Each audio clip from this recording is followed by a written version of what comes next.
பாஜகவோடு தொடர்ந்து பயணிக்கணும்னு விரும்புகிறாரு வேலுமணியும் தங்கமணியும். பிஜேபி நினைத்தால் அத்தனையும் எடுத்துருவான். இவங்க 2 பேரும் திகாரில் தான் 5 வருஷம் இருக்கணும். அப்போ நேராக இப்போ எங்கே போய் சரண்டர் ஆகிறாங்க? ஜக்கி மூலம் பிஜேபியில் சரண்டர் ஆகி அதிமுகவை பிஜேபி ஆக்குவதற்கான அத்தனை பிஜேபியினுடைய சதிகளுக்கும் இந்த 2 பேர் உடந்தையாயிடுறாங்க.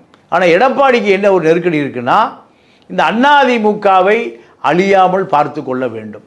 அவங்களுக்கு என்ன நோக்கம்? சொத்துக்கள் அழியாமல் பார்த்து கொள்ள வேண்டும்.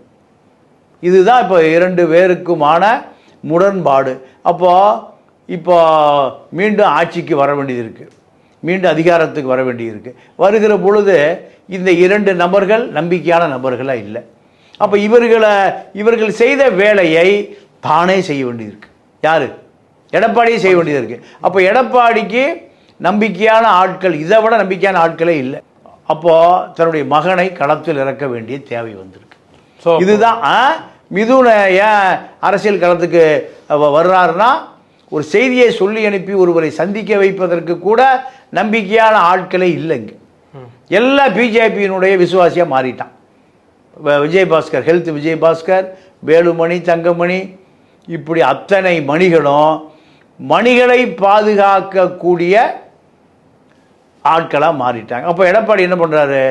தன்னுடைய மகனை சில இடங்களுக்கு அனுப்ப வேண்டிய தேவை வருகிறது. சரி, அதனால தான் மிதுனுடைய முக்கியத்துவம் வருது.